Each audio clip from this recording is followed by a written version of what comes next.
The process in which a pregnant woman presents any vaginal bleeding or any pain in the first 20 weeks of gestation is a warning sign, and it is very important to go to your gynecologist for a checkup in order to properly diagnose the cause of this. What would these complications be? In general, what can occur whenever there is a presence of pain or bleeding in a patient in the first 20 weeks of gestation, what we normally think about is a threatened miscarriage. What can also occur in fewer occasions or ectopic births, or to say those births which are found outside of the uterine cavity. Basically, these would be the most common causes that are associated with these symptoms and the ones that we must be most prepared to properly diagnose. Talking about the threatened miscarriage, what is it?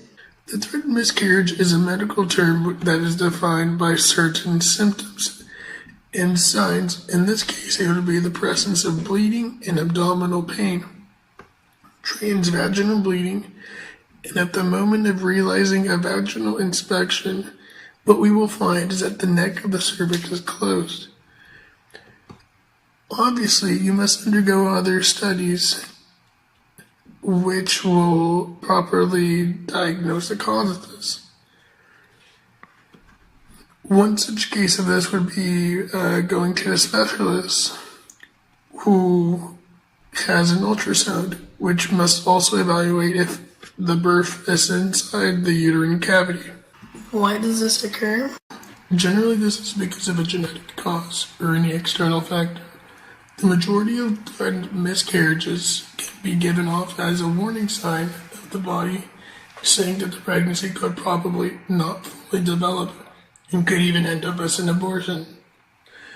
Although in some portion of patients you may find that this is only a transitory moment, in which there was a lesion in the implantation site,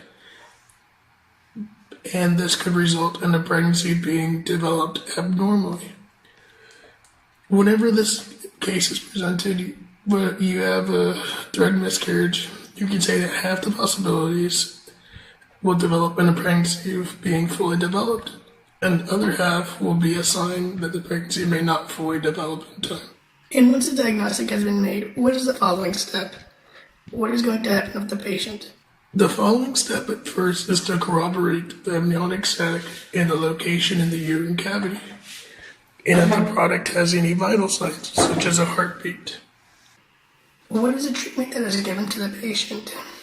In these cases, the treatment is rest, absolute rest, with the hope that the body's psychological mechanisms can contribute to adjusting and curing the part of the body in which there was any damage, or even loosening of the insertion of the amniotic sac.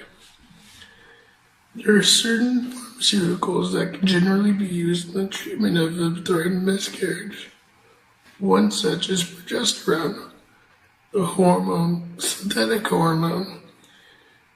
In this case, it can be used to help the implantation of the gestational sac.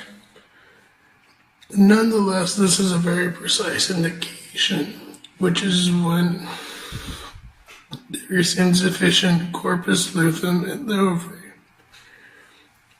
Although you may observe that this is generally prescribed to a lot of other patients, but in general, treatment will be absolute rest.